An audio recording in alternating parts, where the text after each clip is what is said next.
Today on the School of Podcasting, we're going to talk about, I know firsthand now, about the loyalty of an audience. I'm going to answer your podcasting questions, and we've got some phenomenal voicemail from France.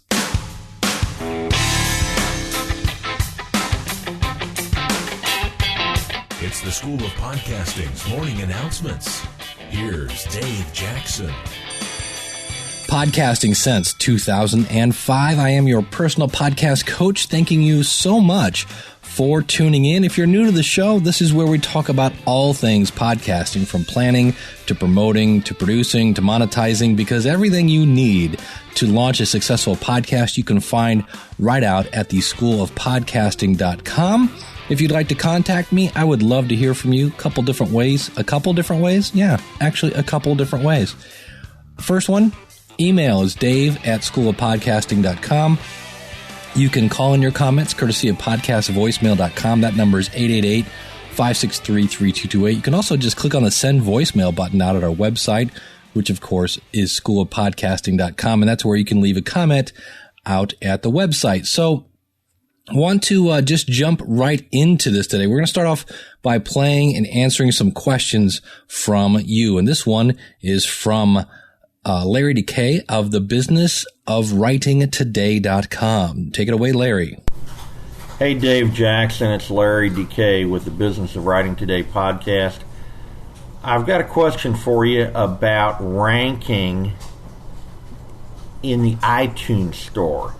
And the way I'm using the word ranking is how your podcast appears when you search on podcasts. For instance, when you type in writing as a search term in the iTunes store and podcasts pop up and you click on see all, the Business of Writing Today podcast is hovering down in the 30s. And when I say the 30s, I'm talking about there's 30 podcasts that are listed above the Business of Writing Today. If you search on business writing, now we're in the top 10. And but if you click on some of those podcasts and look at them that are positioned higher than the Business of Writing Today, what you'll find is podcasts that podfaded 7 years ago, literally podcasts from 2005 that the iTunes store is populating in a search higher than one that is going strong. And the Business of Writing Today podcast is going unbelievably strong. Even we're surprised. There's also plenty of podcasts that don't have podcast cover art that rank higher than our podcast, and we've got some good-looking cover art. So I'm just wondering, and I'm sure you've reviewed this before over the years. I'm wondering if you could speak to the criteria that iTunes uses to rank or to populate in searches the different podcasts. And that is my question. I appreciate the answer. Keep up the good work. You're the best, man. Take care, buddy. Thanks. Larry, thanks for your question. Couple things here. First of all, you ready for my official answer on what the criteria that iTunes uses to rank people? Here it is. I don't know. In fact, nobody knows. There are plenty of hypotheses out there, if we're going to use a big, quarter word there, but nobody really knows. And I know there are some myths out there, like if you want to be a new and notable, you have to have at least 3 episodes. Somebody just proved that wrong this week. So I know that's not true anymore. There are lots of, I've heard, I do know this. I've yet to see this proven wrong. And that is, if you don't have album art, you will not be in new and notable. I have yet to see somebody prove that one wrong. One of the things that people think is true, we all assume it's true because everybody's saying it, is that the more reviews you get, the more, higher you rank. So we have seen some data that somewhat proves that, but nothing that really proves it, unequivocally. I'm just into the big words here all of a sudden. But the bottom line is there is no, hey, if you do this, that, and this, you will get the top ranking. Now, a couple things you mentioned here, it changed when you entered different search words. Well, much like a search engine. If you go to Google and type in podcast coach, I'll rank in near the top, if not the top. If you type in podcast consultant, I think I'm at the bottom of page 1, if not on page 2. Why? Because you're using different keywords that you're typing in there. Consequently, if you type in business writing, that's one of your keywords, you'll be shown higher than if you just type in, let's say, writing or author or things of that nature. Now, in terms of album art has nothing to do with how you rank as far as I know. Again, nobody really knows, but I wouldn't think it would. I would only think it matters if you're going to be a new and notable. As for podcasts ranking higher than yours that aren't even podcasting anymore, welcome to the lovely world of time-shifted information. Just because somebody recorded it a year ago and they've quit, if that is evergreen content and it's really good and a lot of people are still downloading it, you may technically be more popular than, you may not be as popular, I guess I should say, as a podcast who hasn't podcasted in a year. And again, that's kind of going by whatever, you can sort by popularity. There's a link for that in iTunes, but here is, and I mean this from the bottom of my heart, here's what I say when it comes to stats and iTunes, especially because in your case, I know Larry. I'm actually going to be talking to Larry in an hour and 4 minutes. And I wanted to answer this here as well. If you're new to podcasting, I love the book Crush It by Gary Vaynerchuk, and he talks about this, and he says, don't look at your stats for a year. Because we obsess over stats. We constantly pick them apart. We try to figure out what it is, what it means. What does that mean? Are they watching on an iPod? Are they listening on an iPod, or are they listening on an iPad? Or is it on the play? Who cares? It's a download. That's what we're worried about.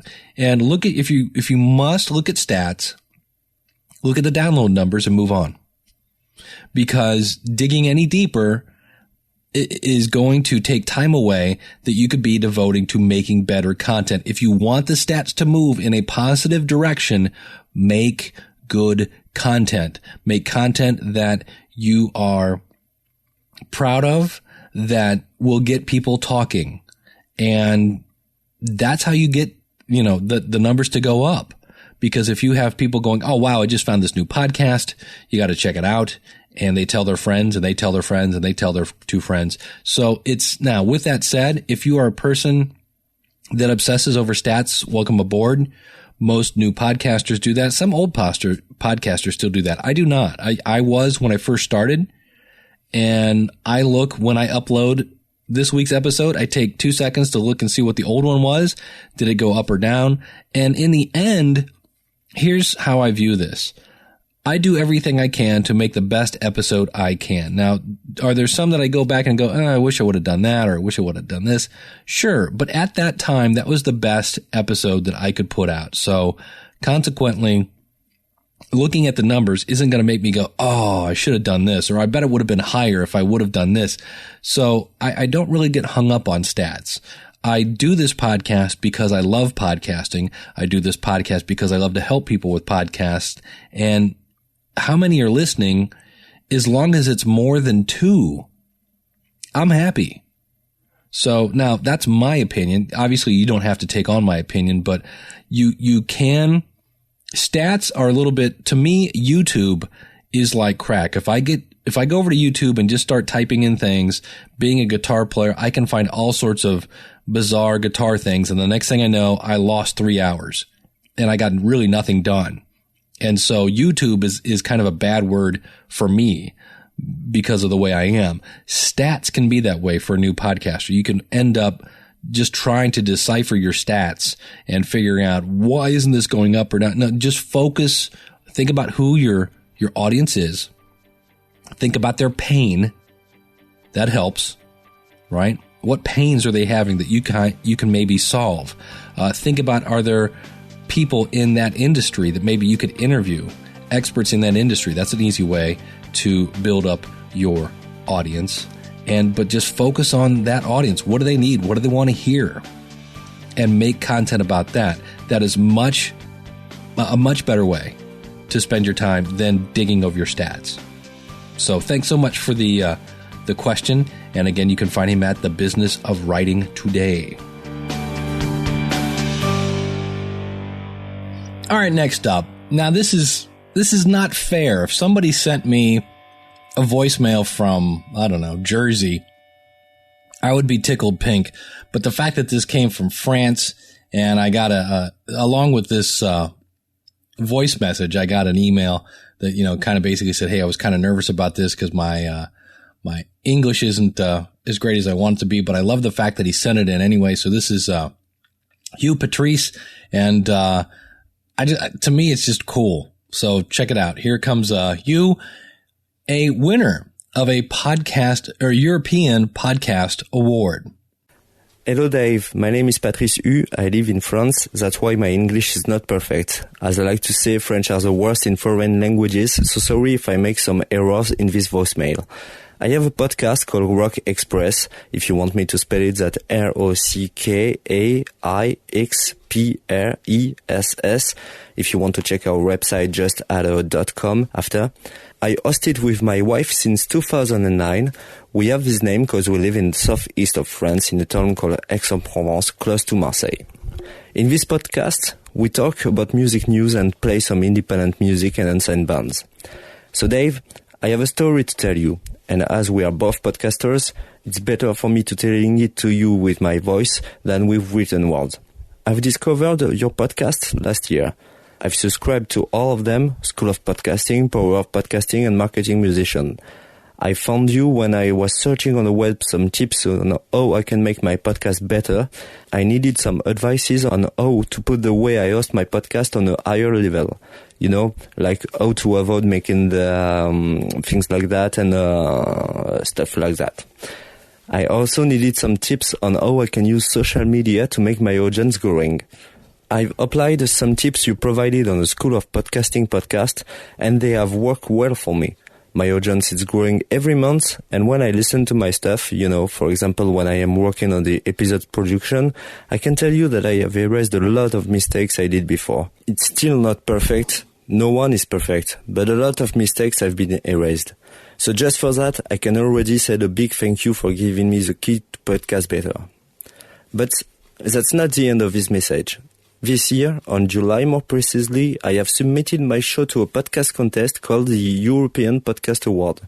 We were on the French non-profit category, and even if this word is negative and make me think of football or of war, we were competing against 11 other podcasts. On March 15, they announced the winners, and as you can guess, we have won the prize.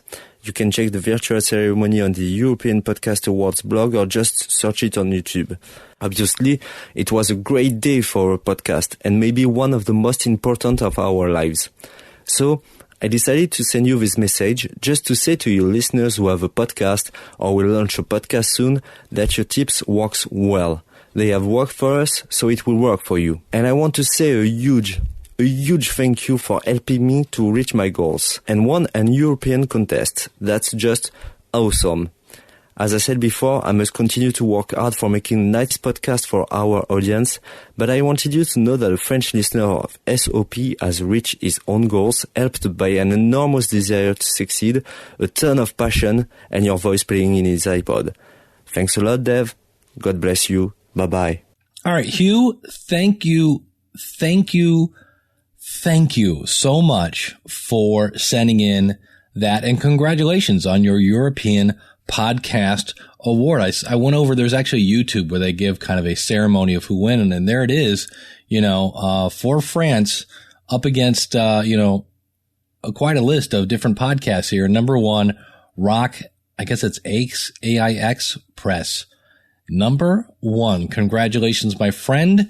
And that is something to be very proud of. people always say, why did you get into podcasting? Was it for money? Whatever for that? It was basically for Hugh. This sounds weird. I mean, I was this close to crying the first time I heard that voicemail because he was just so happy. The fact that I helped somebody and their life today, Hugh is happy because maybe partly I had something to do with that, just pushes every button I have. That's why I'm a teacher. And I like to help people. And when I help people and then they are seen for the talent that they have and that I helped bring out in them, that just does it for me. That's what pushes my buttons. So, Hugh, thank you so much for sharing that.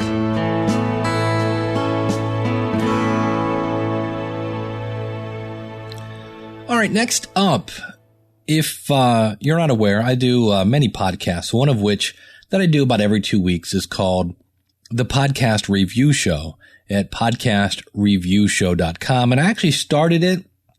Then I didn't do any episodes, and now I've come back and I'm trying to do it about every 2 weeks. And one of the reasons why I had deep reservations about this podcast is, number one, it's just my opinion. There's no, just because I go, I wouldn't do it that way doesn't mean that what I'm saying is gospel, right? And the fact that podcasting is an art form. So when you criticize anybody's art form, who are you, right? And I knew it was just a matter of time before people got their feathers ruffled. Now, in this case, it's not the host.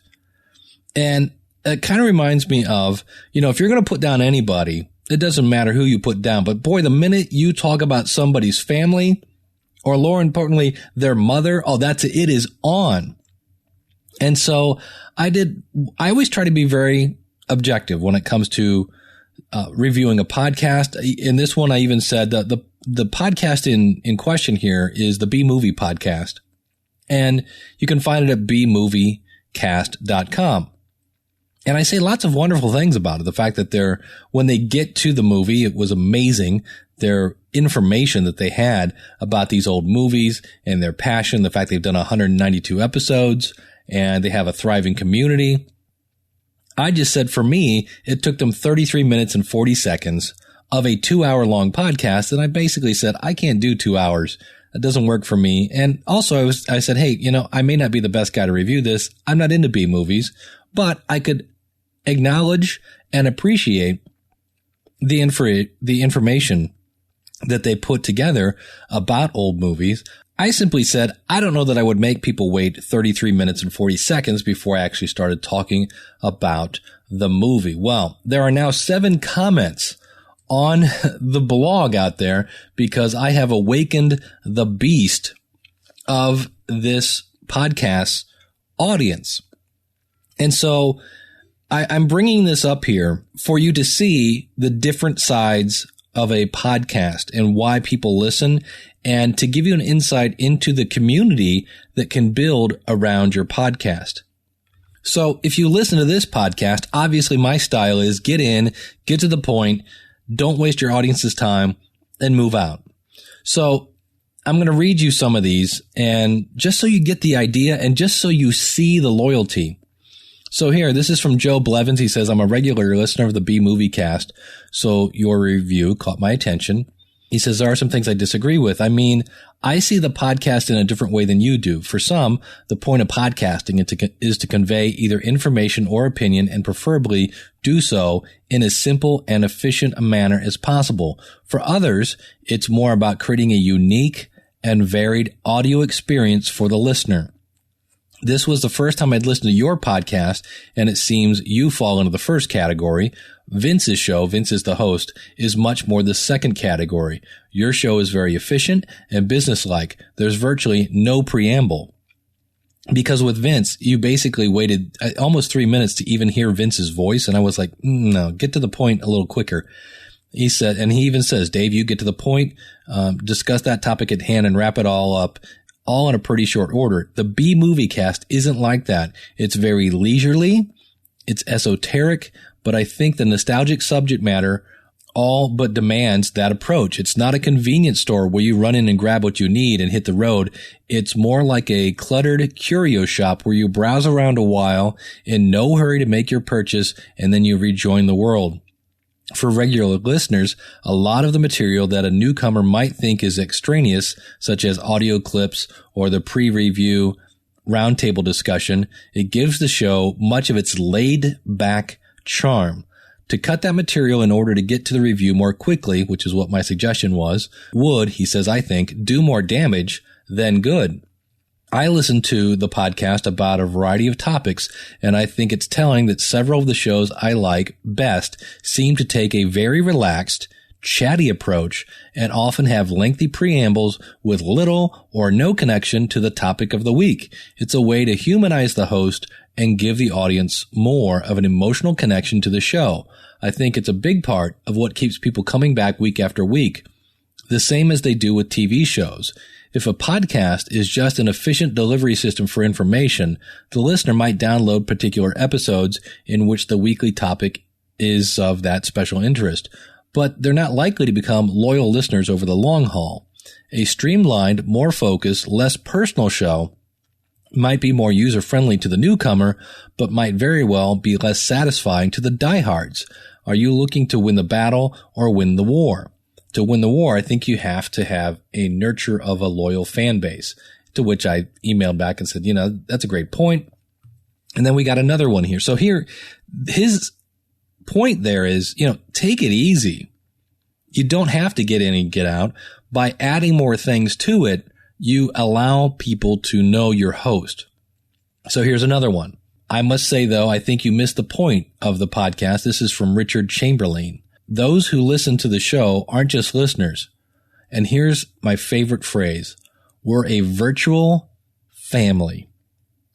So your audience, stated here by your audience, in this case, the B Movie Cast, is a self-proclaimed virtual family. I love to hear about what others are watching because it introduces me to new shows and movies I otherwise might not have heard of or have tried.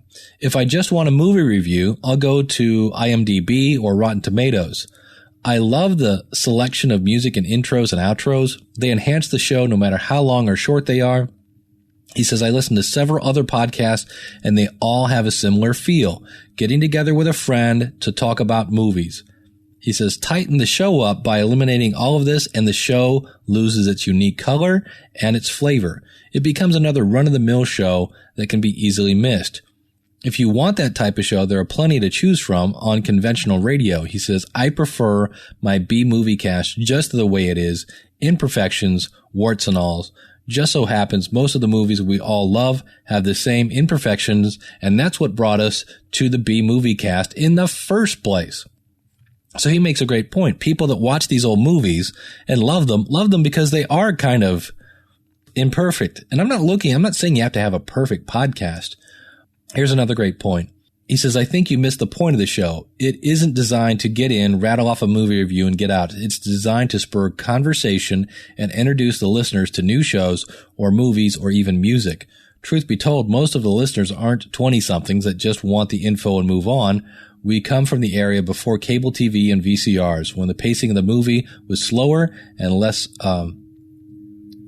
frenetic than the movies of today. I can enjoy a movie from 2012 just as much as one from 1952, but I'll always gravitate towards an older film. He says, I think Vince could make some changes if he wanted to, but as I said, some of the unique qualities of the show may suffer or disappear altogether if he did. And consider he has more feedback in a given week than he can fit into the show, tells you his audience is still growing. I mean, I could go on and on. It's amazing how his audience has come not to attack me, but to basically say, you don't get it. I understand, Dave, as much as we respect the fact that you had time to listen to an episode of this and said, this isn't for me. And if it was me, I would cut out all the stuff that's not talking about the B movie. They're saying, no, you don't understand. That is what makes the podcast. Let me read you one more comment that I got here. He says, this is from Steve Sullivan, says, the first episode I tuned in, which is for The Creature from the Black Lagoon. He says, I think I had some of the same reactions you did. It seemed awfully loose, but somewhere around the second or third show I listened to, something clicked in my mind, he says, and I got it. The B-Movie Cast is like sitting around the living room. Now realize these people, in some cases, saw other people's comments, and in some cases they didn't. So it's interesting that they're all describing it kind of the same way. He says it's like sitting around the living room, talking with your friends about movies you really like. The B-Movie Cast has none of the snark or condescension that many others seem to feel toward this subject matter. I'm going to stop him there. That's a great thing. It's an old cliche statement, but you want to go where everybody knows your name and where people kind of think like you. And if these people are probably sitting in their living room going, nobody likes old movies like I do, and they have found a safe place to go.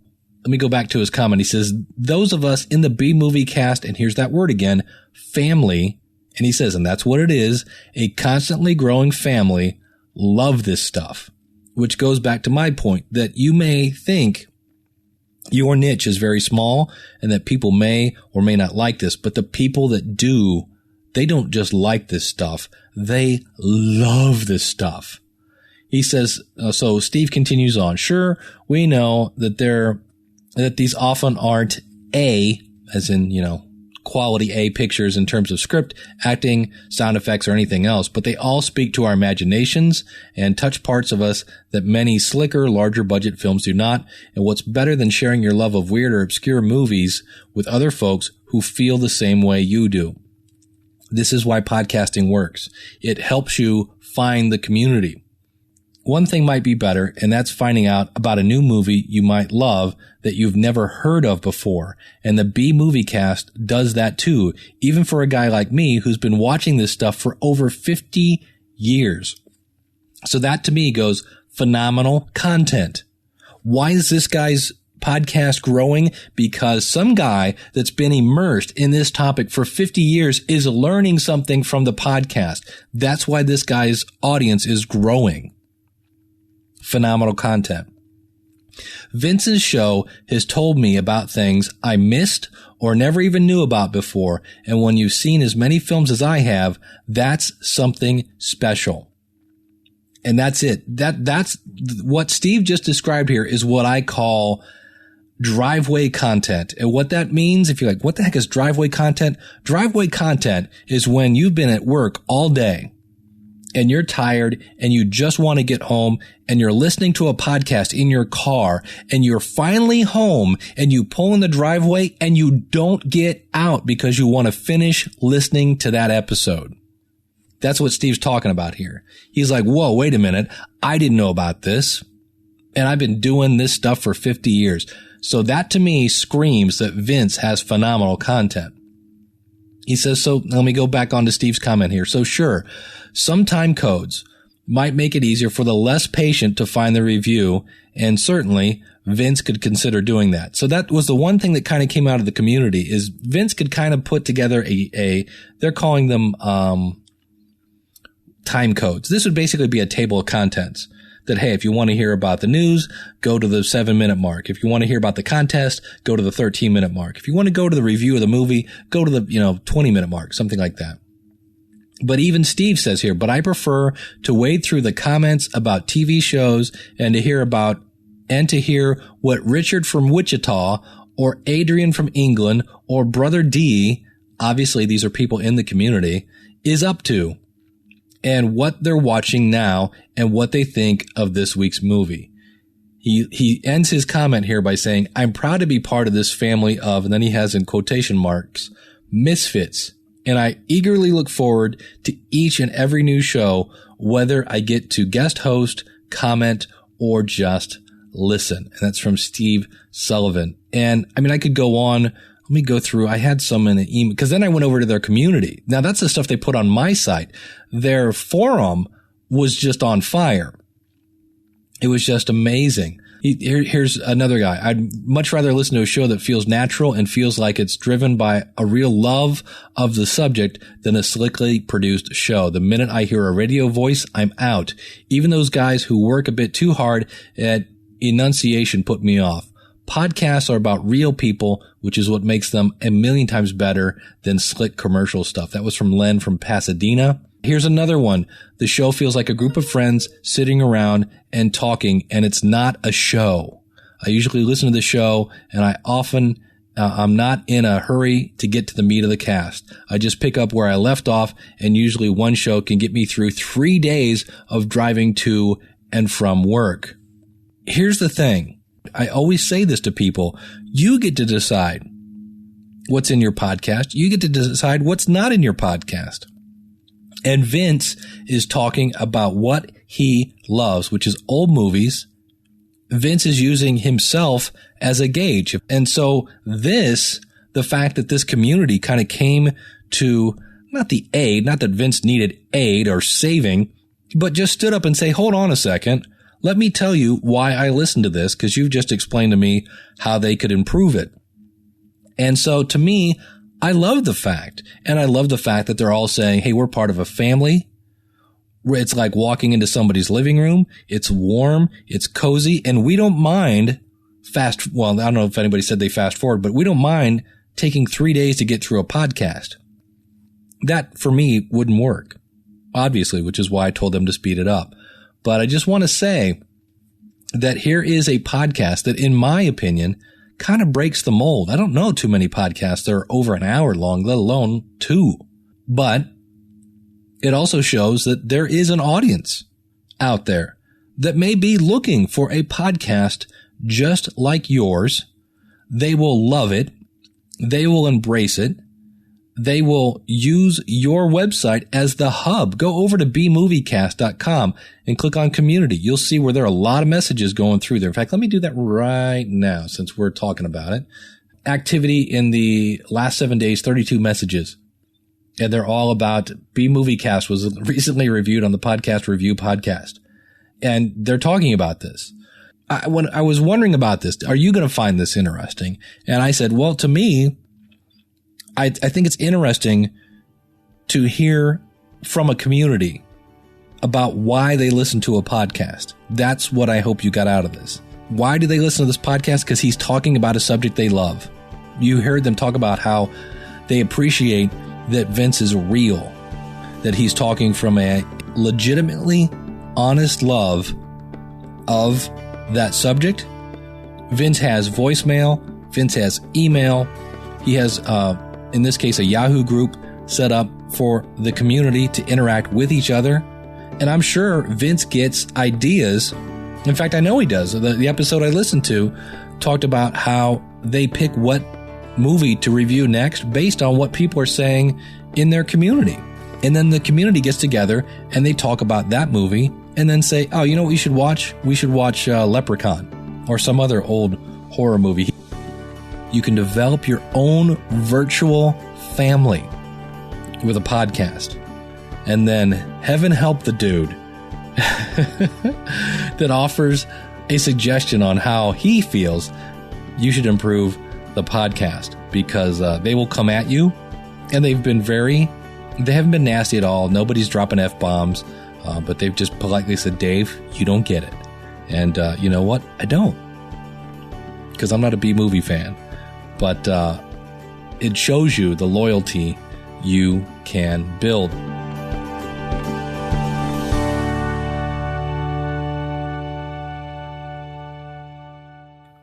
And that is going to do it for this episode. In the next podcast, we're going to get some feedback from that's the one thing I want to point out here, by the way. I could have made this easily an hour show today. And one of the things you have to learn is the discipline of not putting out all the information you have. We're going to get some feedback from Chris from the Bear Crawling Nation. He's actually podcasting using a tablet. And he's got some insights into that he is going to share. If you'd like to have your smiling voice on this podcast, a couple different ways to get it here. You can email me, dave@schoolofpodcasting.com. You can call in your comments, courtesy of podcastvoicemail.com. That's 888-563-3228. You can click on the voicemail button out at our website, which is schoolofpodcasting.com, and that's where you can leave comments as well. Because, of course, everything you need to launch a successful podcast you can find at theschoolofpodcasting.com. podcasting.com, and that is our website. So thank you very much for listening. We'll see you again real soon with another episode of the School of Podcasting's Morning Announcements. Have a great week, and I will see you on the inside. Till then, class is dismissed.